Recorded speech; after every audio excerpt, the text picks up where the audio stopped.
Did you know that there are common mistakes that I often see in homes in the entranceway? The entranceway sets the tone for the entire home.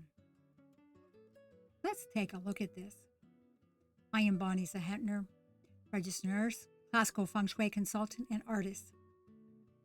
First of all, the number one thing I look at is actually outside.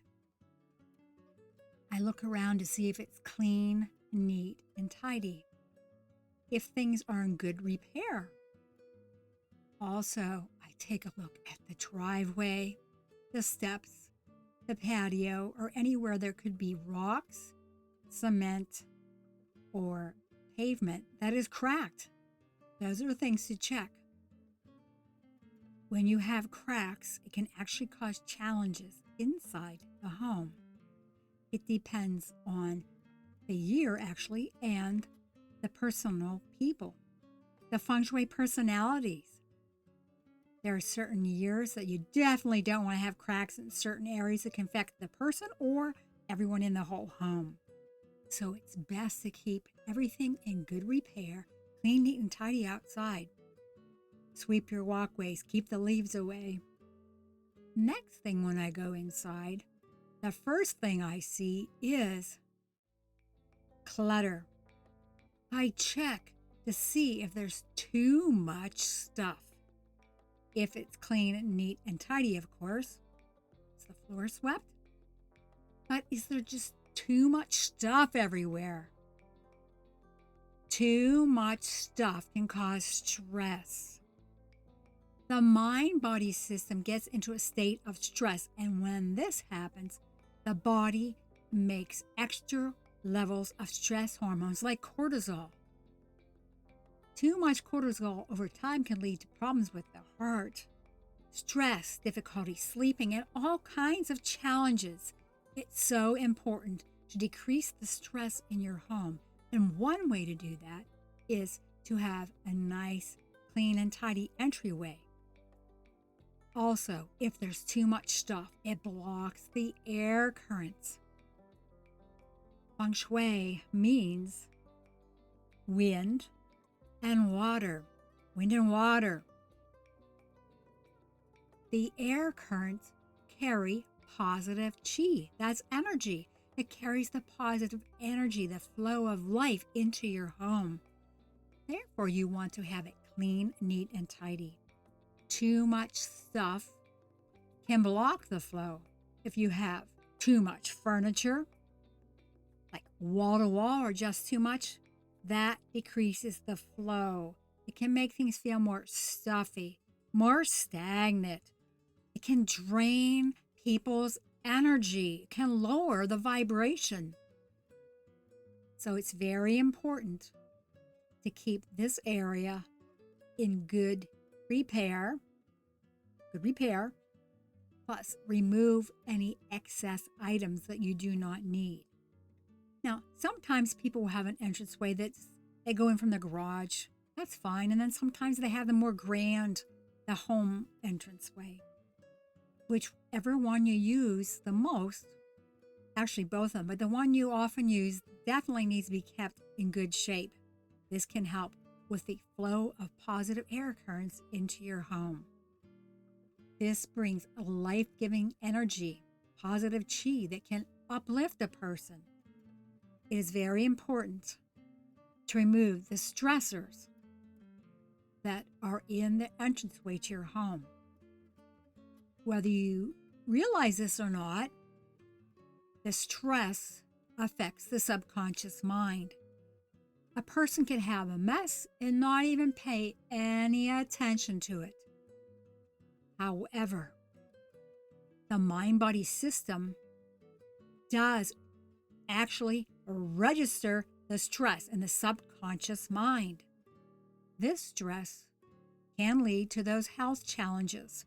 There's all kinds of things that stress can cause, but a person might not even notice because they are so used to the extra junk, or too much furniture, or too much dirt, or things that are just not picked up. It is fine in your entranceway if you take your shoes off things like that, or you have coats there or something, the best thing is to do is keep everything organized in a tidy manner. So put your shoes line up nicely, or have a special spot for them. It's out of the way. So you want to have a clear walkway into your home. It's better off not to have to zigzag in that entranceway to go wherever you're going to go next in the home. It's very important to keep it clear. This is also for safety. Another challenge when a person enters a home, are their colors really bright and bold? They like zap you.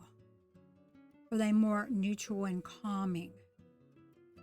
Really strong colors can make it a little bit too powerful. And strong colors often are not the best in classical Feng Shui. More neutral colors are often the recommendations because colors can affect your environment. The colors affect the 5 elements. The 5 elements each have their own colors. The 5 elements are wood, fire, earth, metal, and water. Sometimes too much of one color in a place could cause big challenges. We'll take a look at that in a different video. But you want to take a look at the colors. Make sure the color feels good. A person really doesn't want to have something that feels drab, that feels like it drags them down emotionally. It's a good idea to have upbeat colors or something like neutral or like creams, something that feels good to you. We all know that everyone is different and colors affect us different because of how it affects us in our psychologically and mentally, emotionally, and also how it affects the Feng Shui personality. There are 8 different Feng Shui personalities. The classical Feng Shui that I do helps people find the right personality and all different kinds of things like their colors, dress for success, even different relationship dynamics. The thing is, many people have heard of the Bagua, and they think that that is all there is to Feng Shui. Well, Bagua is a little bit like putting knickknacks and little decorative things around. That is fun, I do say. However, in classical Feng Shui, we look at the elements. Classical Feng Shui is more deeper. It goes back around 5,000 years. It's a sister science of acupuncture. Whereas the Bagua is more modern. It was made to help people in the West do it easier.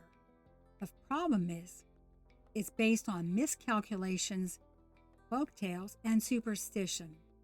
So it's better if you can go with classical Feng Shui. Lighting is another factor to consider in the entranceway to your home. It's a great idea to have it well lit for safety, and it feels more heartwarming. It feels more loving and kind to the soul to be able to flick on a switch and just feel, oh, I'm home. This feels good to me. These are some of the things to consider about your entrance in classical Feng Shui. So the takeaway here is to make sure you have things clean, neat, and tidy, inside and out. Good repair, inside and outside. Make sure that things are in good repair. You want to avoid wall cracks also, or cracks in glass. Get these fixed as soon as you can if this is a challenge. Organize the inside of where you go into your home so it looks clean, neat, and tidy. Whether it's like your laundry room if you're going in from your garage, or it's your main entrance. You want it to look nice, to feel good. Keep it well lit. This will help a person. After you have taken a look at the entranceway to your home and done anything that you want to tidy up or fix up, walk outside and notice when you come back in. Notice how it feels. Notice how it can be more supportive. give you more clarity and focus, more happiness and joy. There's a free home office checklist in the link below. You can also use this for ideas for your whole home. Plus, it gives you a little information about the 5 elements in one tip. If you would like to take a deeper dive into classical feng shui, there is a video course, and this is a downloadable ebook that I have here in my hand that you can print. The 7-day home office feng shui guide includes tips for your whole home, getting better rest and sleep, and a peak performance technique. Please click the like button and subscribe. Check out my next video.